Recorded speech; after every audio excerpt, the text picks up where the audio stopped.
Thank you for staying with Daybreak. Let's see what you're saying online on what are your priority areas. That's a question we're asking you as a young person. What are your priority areas? And we also like to hear your views on the general politics that we're talking about at Trevor Mbija at Citizen TV Kenya. Use the hashtag Daybreak. Let's bring up some of them real quick. First, Sagioko says, if the youth decide to engage in Kenyan politics, it will never be the same. They have the power to shape the public discourse on power and get the leaders they want. Arise, all youth. Hold on for a second. In fact, let's talk about that for a bit.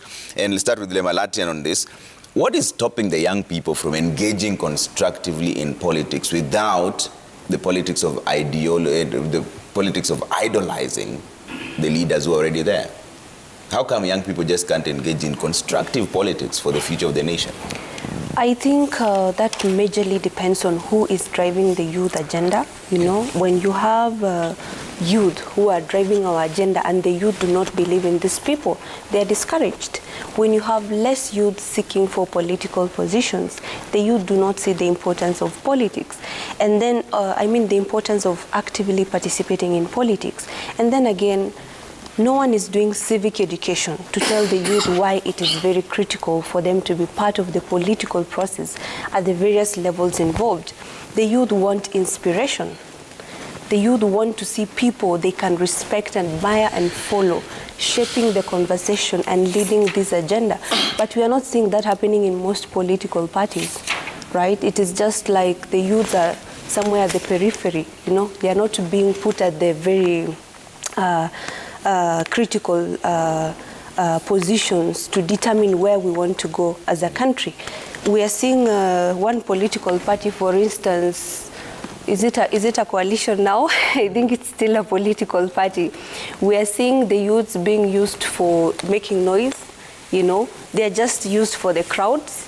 And I believe the hashtag Inawezekana by Raila Odinga was purposely targeting making sure the youth are involved and in critical positions in decision making that regards politics. And they actually say that Inawezekana is there to stop the exploitation of youth, like cannon fodder, you know. So, but who is using Inawezekana right now in any case? Everybody's on board Inawezekana. But apparently it was created for the youth, to give youth a decent space. Who is leading the conversation for the youth? The youth want something fresh. They want the youth leading their conversation, not people who are not youth. And they want people who are active, you know, people who can be able to influence, because I believe that's the starting point of being a leader. You have to have influence. You have to be able to lead people from, you have to be able to change their mindset from being used to being useful. Okay. Right. Is that where the issue is, Newton, the civic education? Is that where the main gap is, or the youth just don't care about politics?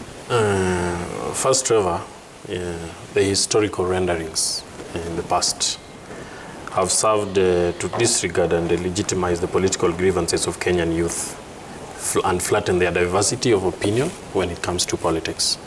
And you see, when you come from that history of just being ignored, you find young people mostly, they shy away from this political space. And as the Sagioko says, as young people, the moment you stand in the space and you speak your voice out, you're going to influence. And I refer people back to the ANC in South Africa. It was a sleeping giant until young people came in and really revolutionized it, and it became what it is now.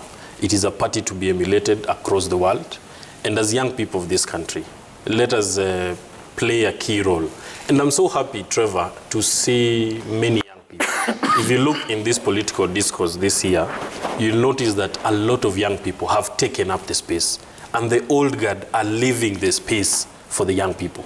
And I recall the other day, I watched my sister here mentioning about the old, they gave birth to us, so they need to give us that space to be able to champion whatever they are championing. Because again, I'll call on the young people that look for mentorship. And this is something that I've been repeating on this show.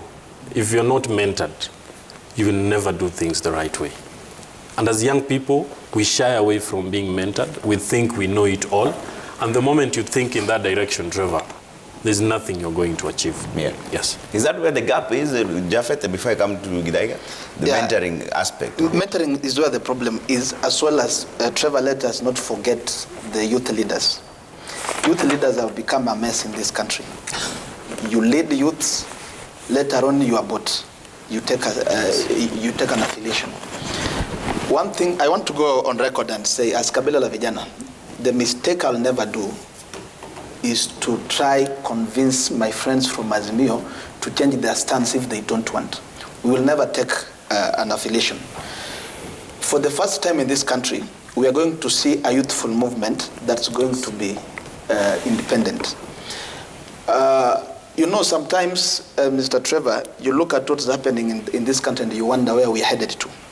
The old guard that my friend is saying that they're giving space to us, they're not. The fact is they're not. If they were, then even Mzee Raila was to give space.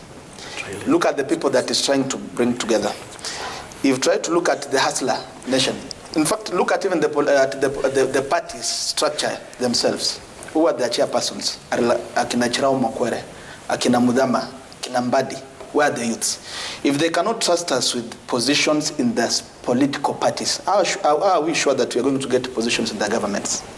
So they must start from the political parties. They must give us space in the political parties first before they tell us the position they're going to give us in the government that they have not even formed. But two, Let me finish.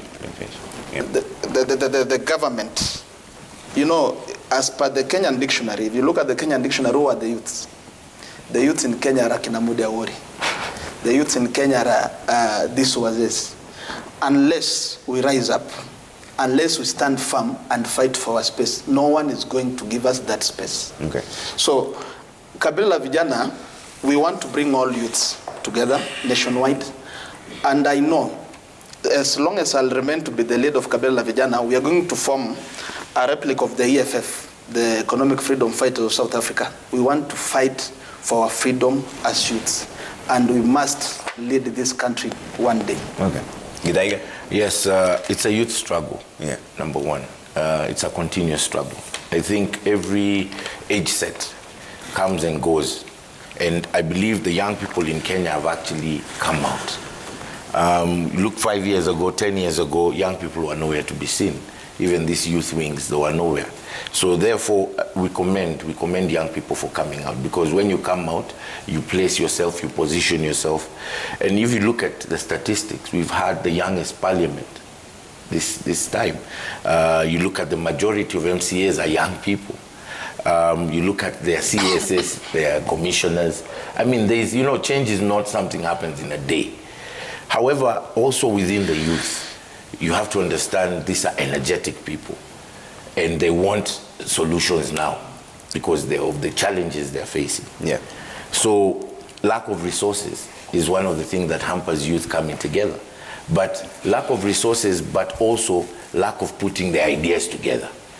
Because when you look at the history, like he mentioned the ANC, even just here locally, all these politicians that are leading us today were youth one time. And when they were youth is when they came together and they made a purpose to change the society. And that's why they're still relevant until today. So the youth need to put their diversity aside and find a common uniting goal. And also try not to be divisive. For example, if today my brother Messi is appointed somewhere, or somebody gets an appointment, the first people you see fighting young people are those young people themselves. So it works against us, because now the old men and the older ones, they think, look at these guys. If they cannot unite, they cannot talk in one language, then where are they going to take the country? So it's a rallying call on young people to unite and come together as one. Newton, you wanted to respond to this, I wanted to advise my friend, if the political parties he's in are not giving young people the space, I don't think you should continue staying in that political party. You should jump ship and come to Democratic Party, because I wouldn't be in this space I am in, Trevor, if my party wasn't giving me a chance. And I am here as evident enough that if you look for mentorship, if you accept to be guided, the political party is the best place for young leaders like myself and my brothers and sisters here to grow and to be nurtured. And as a young person, if you feel like your party is not giving you a chance, quit. Go join a political party that is giving you space. Because without the space, without the opportunity, Trevor, there's nowhere as a young person you're going to go. Yeah. You need to have the space, and in that space, accept to be mentored. You know, you cannot wake up today as Newton Hamasi and I want to be the Secretary General of Democratic Party. It is not possible. You have to be guided. That is why I appreciate the leadership of Dr. Haji, who has been the Secretary General of the party, who has the experience, and is mentoring me slowly and slowly. Look at our presidential candidate. If he didn't give me this space, I wouldn't be here, honestly. And just my clarion call to my friend is, if your party doesn't give you space, quit, join a party that gives you space. And Democratic Party is a party that is encouraging young people to come on board and be given space. We are going to be the party with as many youthful aspirants than these other political parties. As the other parties are having a stampede on nomination tickets, as in our space we are saying 70% of the elective positions must go to the young people. And these young people must be given that opportunity. But you can't be given an opportunity when you're outside there, you're partyless, you don't want to be guided. Because, Trevor, you cannot trust a young person with a position in a party that he has never participated in it. Yeah. You need to grow. If you find the Anyang Nyong'os of this world, the way he's talking about the Mudhamas of this world, Mudhama will only entrust that party to a young person he has worked with. You can't just come from the bush and expect to be given a table on the space. So my call to the young people is be present, be available to be given these responsibilities. The moment you're trained, you're guided, someone will sit somewhere and say, Newton Hamasi, I can entrust you with this political party. Okay. Look at what happened in ODM. Sifuna, Edwin. Raila saw a young man who can be mentored to be something in this country. Yeah. And he picked him. People said, oh, Sifuna is a loser, but he was consistent. And the consistency earned him the space of the Secretary General of the party. It didn't just come from air down. It was a structured way. So as young people, let us allow to be guided. Let us accept to be guided, rather.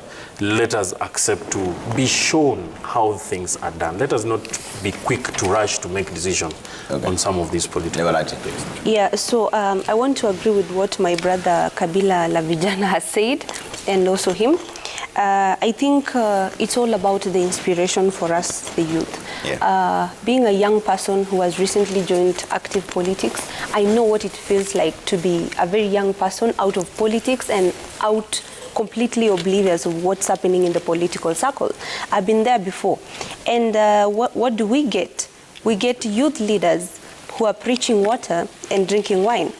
And then we get youth leaders who are fighting the active youth themselves. So where are these young people finding inspiration? Especially, I'm talking of the generation from 25 and between 25 and 18. And this is the majority of the people who are not registered as voters, right? The people who are at the generation ahead of me are busy fighting for their own interests. And personal interests override the interest of the youth. And then we are looking at, we want leaders, youth leaders who have sobriety of purpose. And we want people who tell the youth that it is not enough to be a sycophant of a certain leader. It is not enough to say it's a matter of life and death to a certain political party.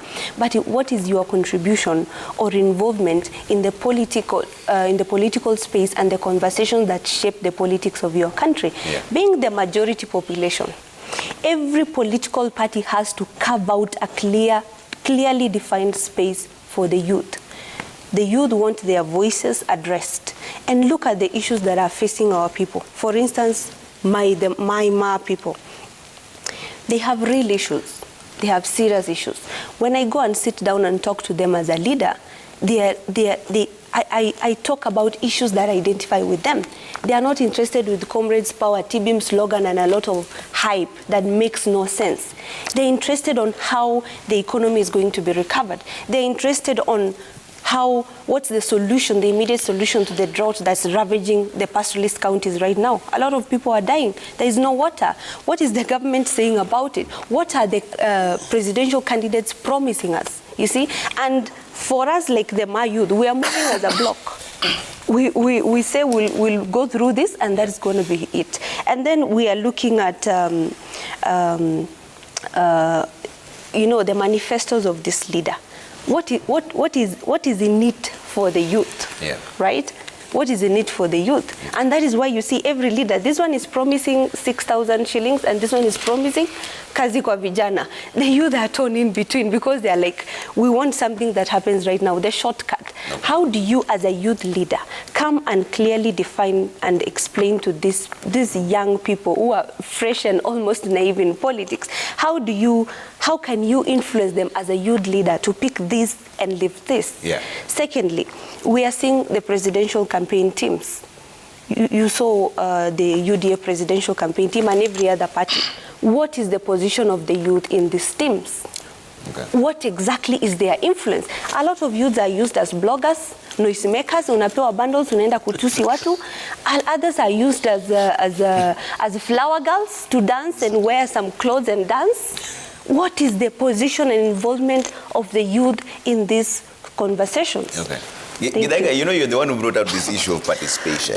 Even based on the numbers from IBC, you can see that the youth are not taking their voters' cards. In fact, the target for last week was 1.4 million. They only managed 229,000. Yes. Is that in itself a vote of no confidence in the leadership of the country, or a vote of no confidence in the youth themselves?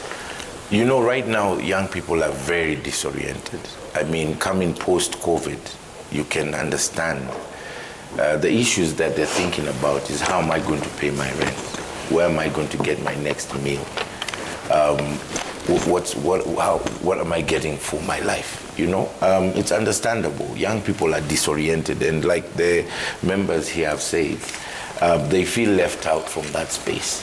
However, I can clearly and confidently say Raila Amolo Odinga is very concerned about the youth. And Inawezekana is a slogan that he brought so that he can arise the interest of the youth so that they can begin to participate.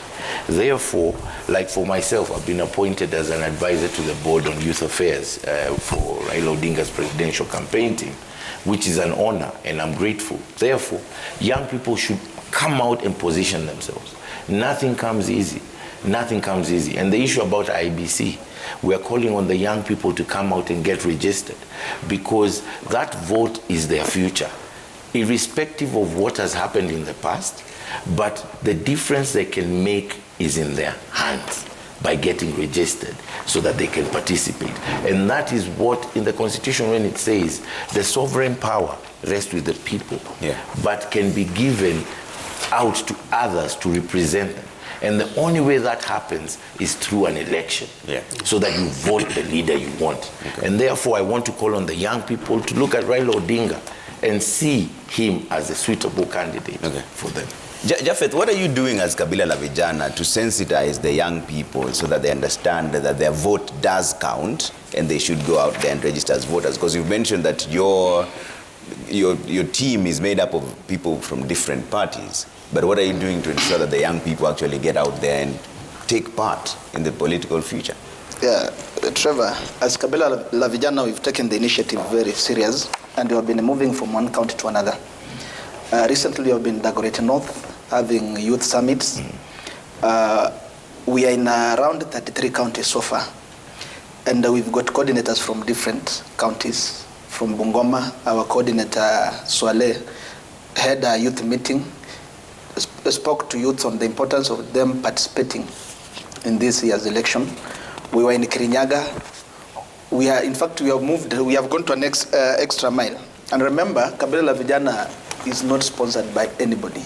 We sponsor ourselves from our pocket, but we have managed to reach 33 counties. Next week, we are launching our 34th county, that's Pokot. And I want to urge all youths outside here. We can only speak louder and louder if we participate in elections. And also, we must be ready to fight for our own space. And I want to speak to my friend. I think there's so much in me about not fighting within our political parties. I want to use Sifuna as an example. Sifuna is in record. Before he became the SG, he fought for that seat. I remember even him declaring to be the SG when the party had Ababu Namwamba. We need people who are ready to fight for themselves. We need youths who are vigorous. Yes. Let us not wait. In fact, mentorship is there. Yes, it's well to be mentored. It's very good to be mentored. But are these mentors ready to mentor us? Are they ready to hold our hands and push us to the top level? If you go to all political parties, the top cream positions are theirs. Is what the only queen in the house has said. We are bloggers. We are only in the communication team. We are just behind here. But when it comes to top cream positions, they're specifically for themselves and their own people. Yeah. So we need to be very careful as youths. As much as we want to idolize these political kings, remember we also have a life to live. Yeah. We are leaders, we can lead as well. So as much as I love Ruto, as much as I love Raila, as much as you belong to Muturi and so, but remember also, your time has to come, and these people might not give you the chance that you need. Okay. Yeah. Let's take a look at the feedback that's coming through and continue with this. We saw earlier on, Dr. Goa Moja says, I don't support any kind of Kabila la Vijana since it's only rooted in gaining some tokens from those inclusive coalitions. Allow you to respond to this directly. Is this true that the Kabila la Vijana is only rooted in gaining some tokens from those inclusive coalitions? I think, Trevor, I've just mentioned here, we are not sponsored by anybody. Yeah. And we are not affiliated to any coalition. Okay. Yeah, all right. We sponsor ourselves. All right, let's bring up the next reaction and see what you're saying. F40 says, but why is DP spokesperson lecturing the youth on conditions for leadership space and intentionally leaving out to blame the incumbent leaders? Now there lies our first problems. You're leaving out blaming the incumbent leaders. That was directed to you at Kamasi. No, we are not leaving out the incumbent leaders. What you're saying is, if you're in a political space where your incumbent leaders are not giving you space, what I've said is simple. Quit that space and go to a place where you're appreciated as a young person. Don't continue lamenting, oh, these old people, this old guard. There's space. Okay. That is why I'm just saying, as young people, don't sit there. I've been a member of ODM, but I quit because I was not getting the space I needed, the opportunity I needed to present my thoughts as a young person. I've gone to a space where I am appreciated, I am guided, I am mentored. So what else should I go look for in a different party that doesn't appreciate me? Young people, don't wait. You know, if you go in a community, there's usually, it's just like the animal farm. There's usually the lion. You can't come there and expect the lion to give way to you.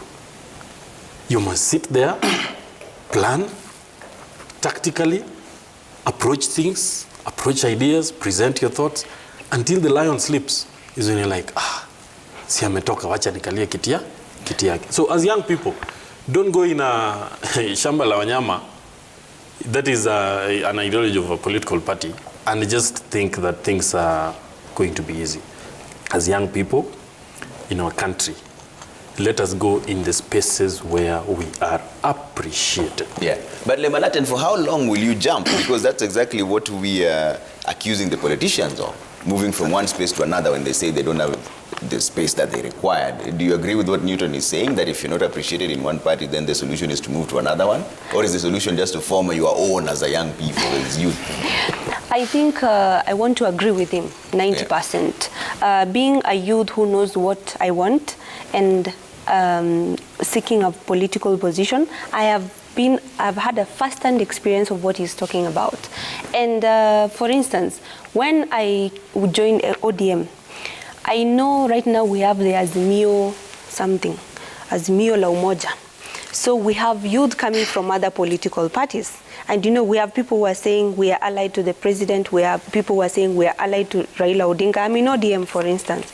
So of course, my leader is Raila Odinga. And then we have people from, I don't know, Wiper, who are still calling themselves Azimio la Umoja.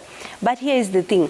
When I joined ODM, and when my voters realized I was in ODM, the thing that dominated the conversations was, you're going to be bulldozed out of this party. Utanyimwa party ticket because you are too young. Okay? And now, here I am holding on to the slogan, inawezekana.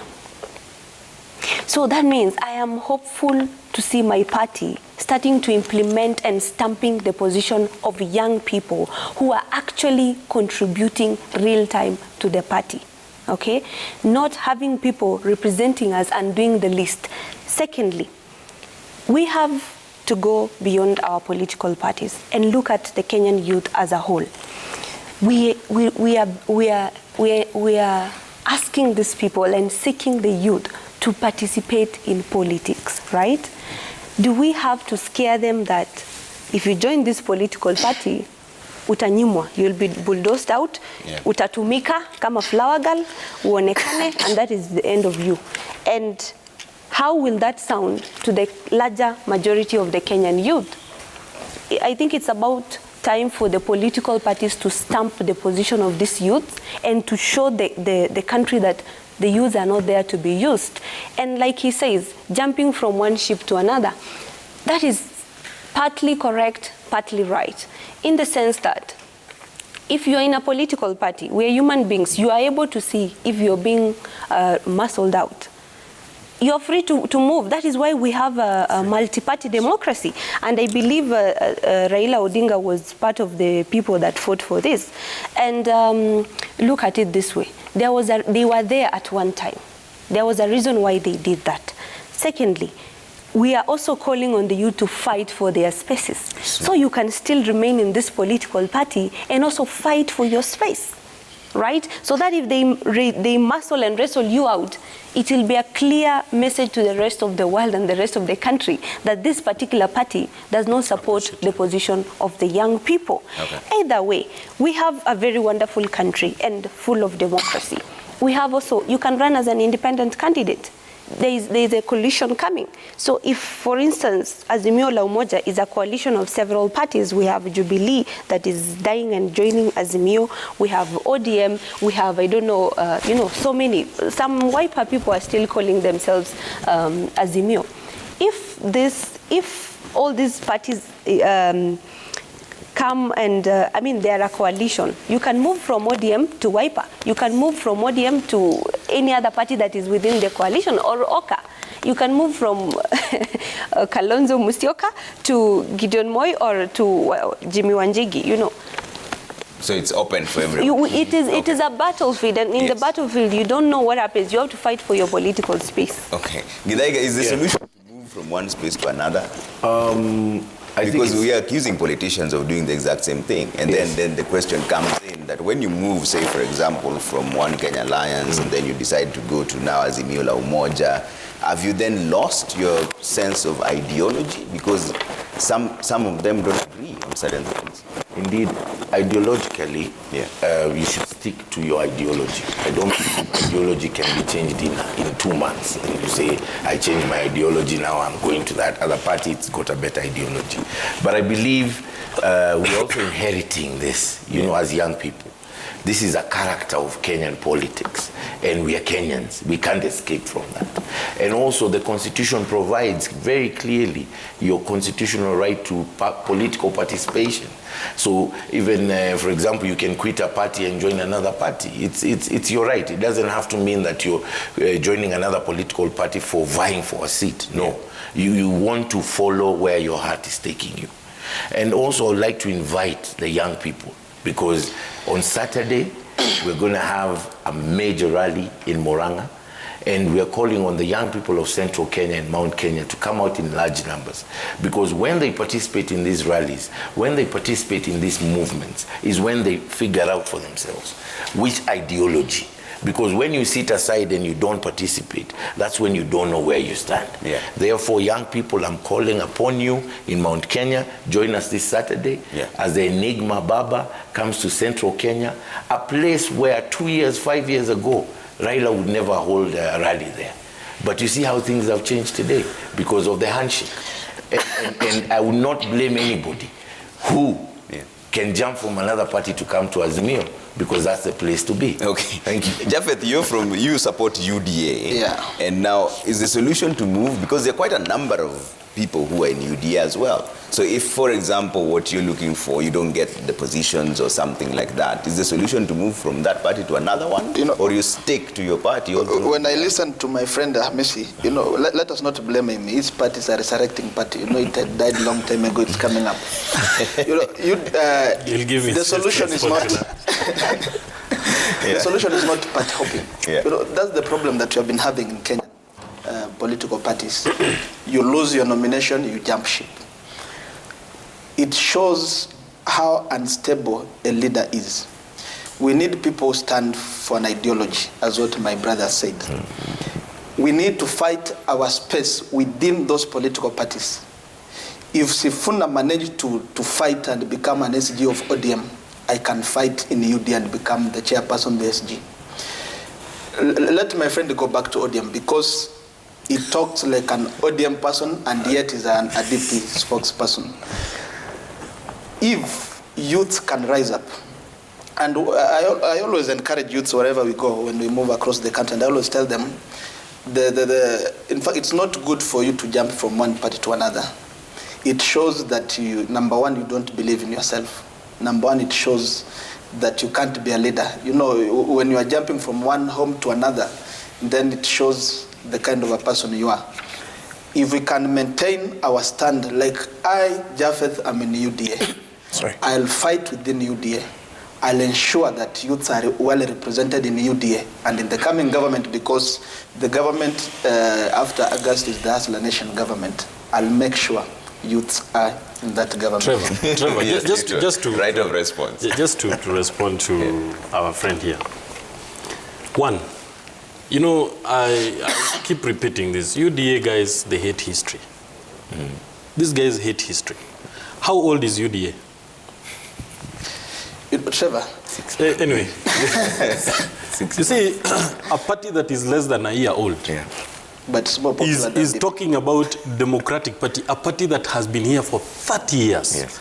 And he's saying that we are going to resurrect a party. How can you resurrect a party that has been in existence for the last 30 years? That has proven record of leadership, my friend. UDA guys, they don't have a history. I'll ask him a very simple question. Now he's in UDA. Which party did he belong to before? You see, we need to own our words. We need to own our actions, Trevor. And it is so dishonest of him to talk of it is not good to. We are not jumping ship because we have changed our ideologies. And I remember when I started the show, you better have ideas. Let us peg our thoughts on ideas. Because in Democratic Party, I have that space that I wasn't given in another party. And that is why I feel comfortable. You can hear him lamenting how UDA is not giving young people opportunities, and he still sticks there. And yet he was in another party before UDA was formed the other day. So history should serve you well, my friend, that we are in an environment where politics are played without principles. Okay. Play without principles. Yes, politics without principles in this country.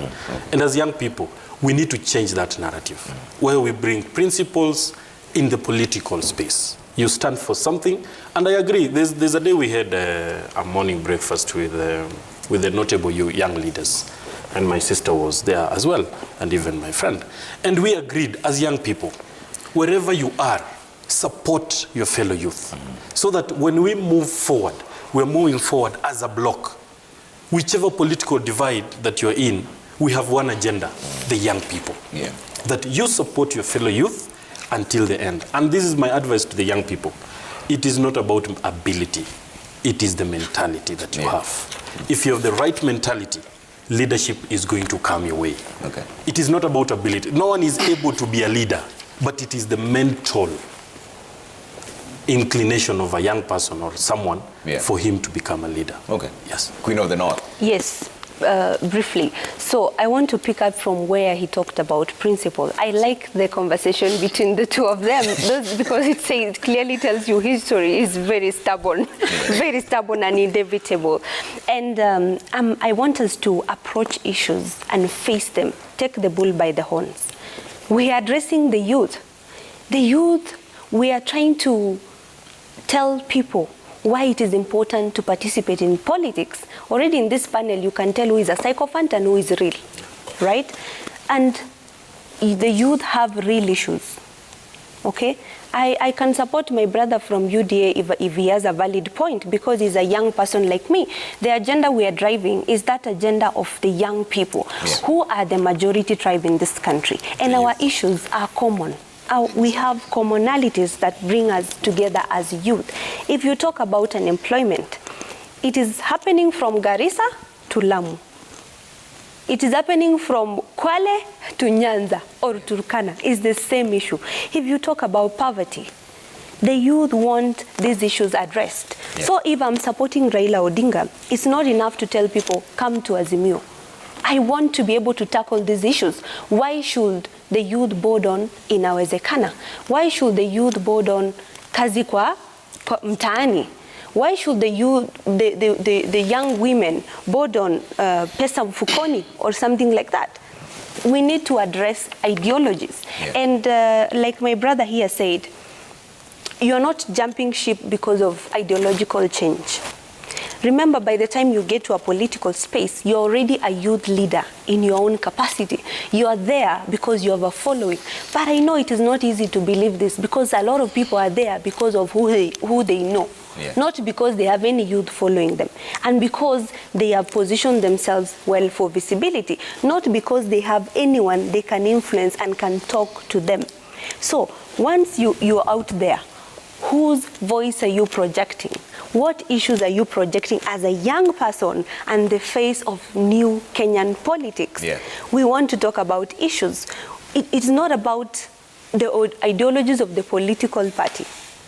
Trust you me, I am in ODM because of the economic revolution and because of the agriculture agenda.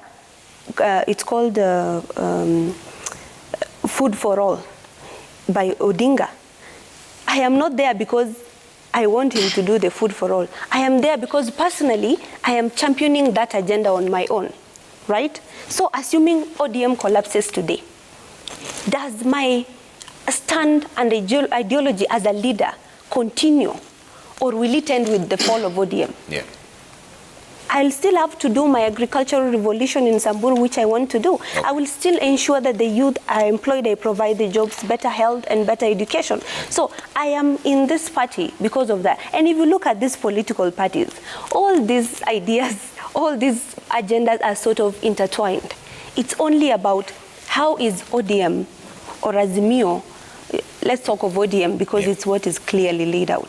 How is ODM handling or ensuring that their manifesto is implemented? How is UDA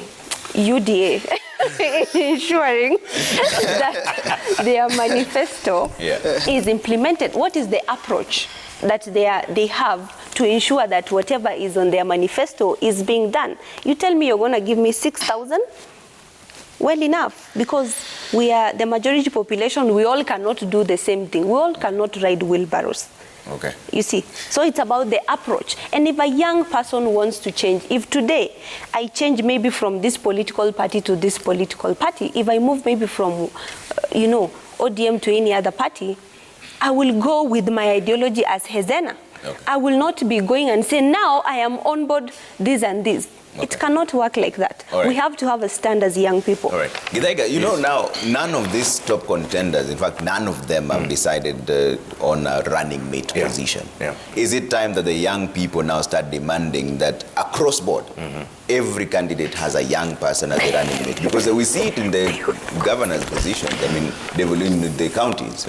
Kajiado, for example, on His Excellency Martin Moshisha, a very young guy, barely even in his 30s, but he's the deputy governor there. So is it time that young people now demand for the deputy or the running mate position for each of these top contenders and say it has to be a young person? I mean, that's so right. Just the other day, Mount Kenya Youth met in Nyeri, and they demanded that the deputy governors should be young people, and that's a fact. I mean, if we're talking about becoming the deputy president, that's something that we can demand. However, you know, such big positions also require a lot of resources and stakes. You know, you don't become the deputy president just because you're young. You become the deputy president because you have value, you have stakes, you have interests that you're bringing on the table. And this is a high time that young people join together, come together, put that voice out there. Because when they put their resources together, like for example, we say as young people, we're going to raise money to support Hezena, we're going to raise money to support my brother, then that position can be attained. But until that time, the other generation will always take that position of deputy president, deputy governor. And I really like to commend the women. I mean, the women have fought for their space. And young people can learn from women. Because if you look from 1990s when you had the China thing, when they went to China, and now where they are today, it is a clear struggle. It's like the civil rights movement in America. That is why the women have the 47 county women reps, because they have fought for their space. So as young people, we need to form unities and come together so that we can then have a stake and lay our interest on the table. Okay. Yes, and we appreciate Baba because he's giving young people that opportunity to come and voice where he is. Okay. Yeah. Japheth, from the UDA wing, what do you think about the young people pushing the agenda of running mate position? But is it even tenable based on what you're seeing right now? It's possible, Trevor, and I want to differ with my friend. The moment we start, the moment we relate leadership to the rich, that's where we get it wrong. You can be a leader even if you don't have the resources. Yes. And someone can hold your hand and you become a leader in this country. Leadership was not meant only for the rich people.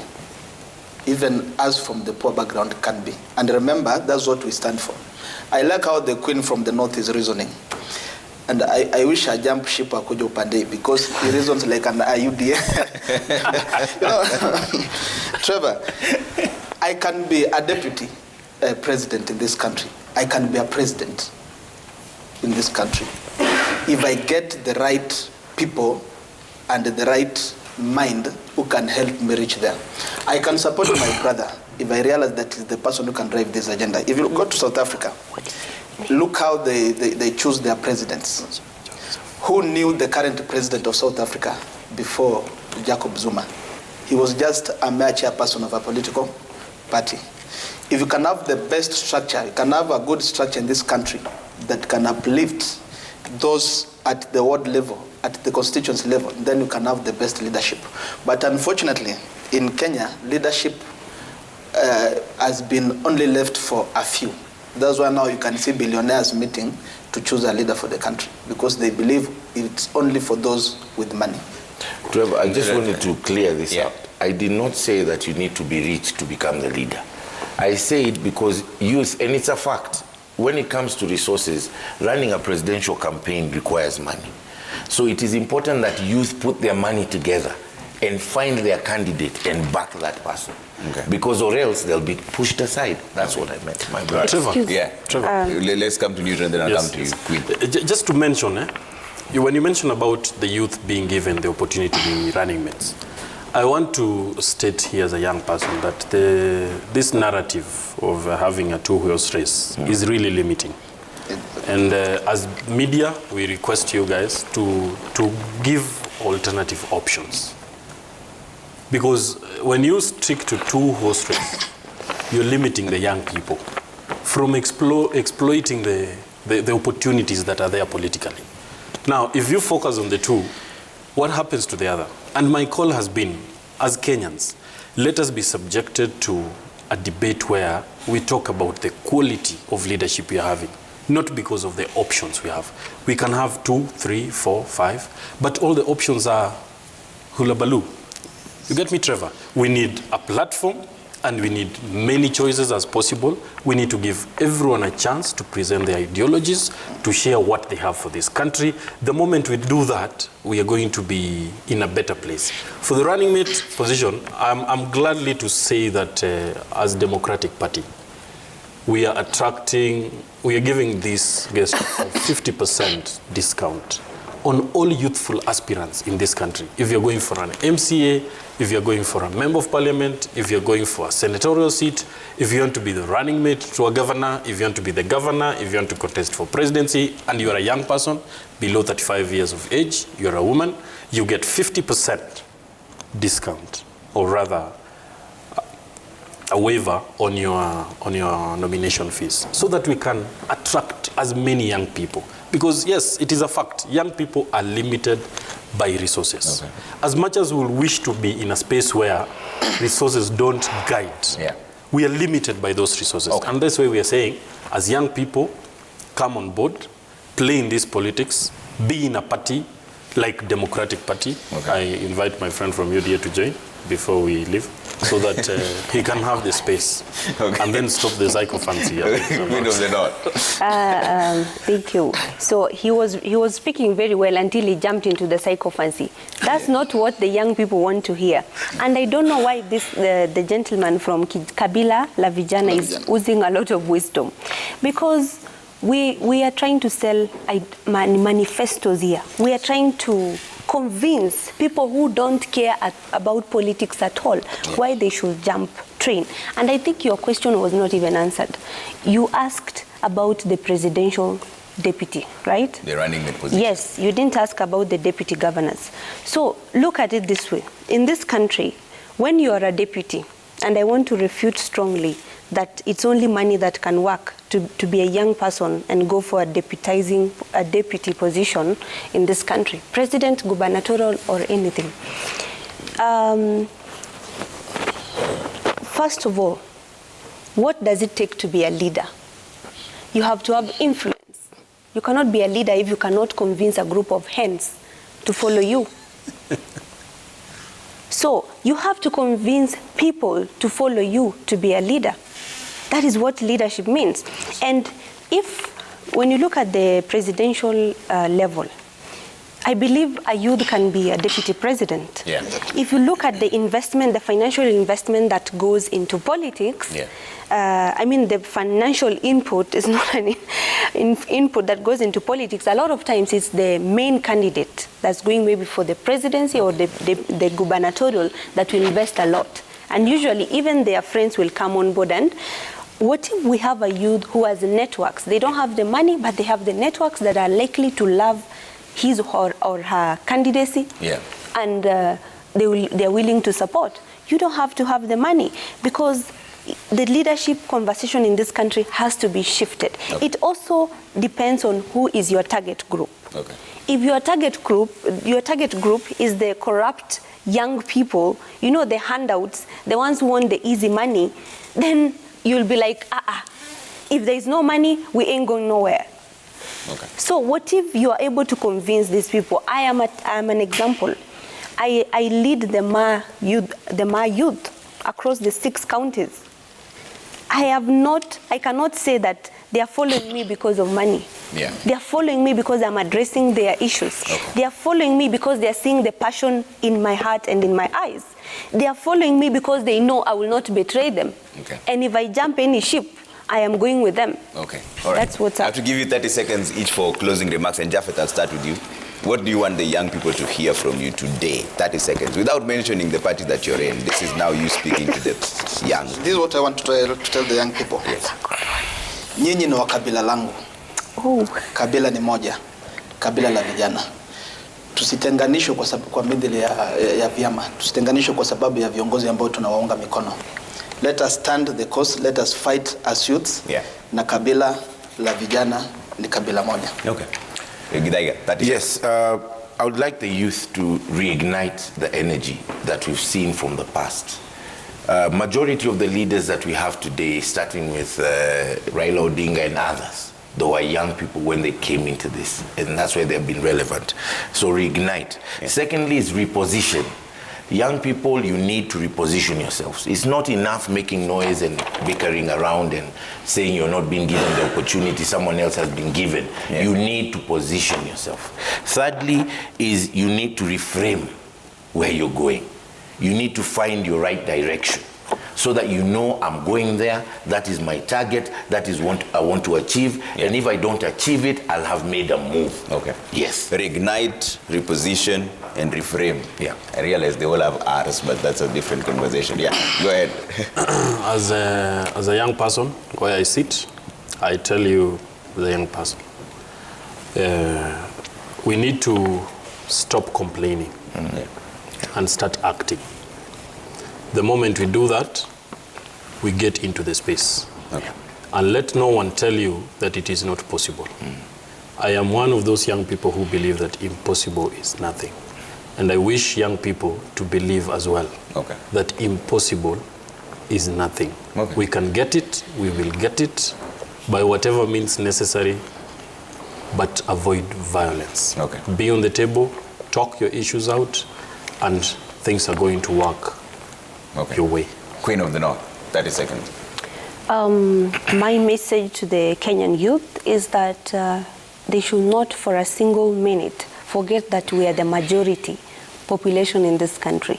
So their failure to be directly involved in politics will lead into us having bad leadership. And in that regard, I am calling on the Kenyan youth to participate actively in politics, to shun away sycophancy, to critically analyze manifestos of these presidential candidates and to align themselves directly with the presidential candidate who they identify with. And I want to call on them not to be used, because coalitions are for personal interests. Lobby groups are for personal interests. I'm calling on the Kenyan youth to directly participate in politics and directly choose the presidential candidates they want, and to be led by sober youth leaders. All right. Thank you so much for making time. Japhet Mbui, President Kabila la Vijana, Edward Githaiga, Chairman Vijana na Rao, Hezena Lemalatian, Peace Ambassador and Queen of the North, and Newton Amasi, Spokesperson, Democratic Party. Asante sana for making time. Let's see, do we have enough time to read through the feedback really quick? It would be important to bring that up. Let's read them really through. Kelo Mwalimu says the challenge with the modern day youth is that they aren't ready to fight for any progressive policy other than Boniface Mwangi. Tell me of any other youth who is ready to be arrested for fighting against impunity. They are too smart to go to jail. Okay.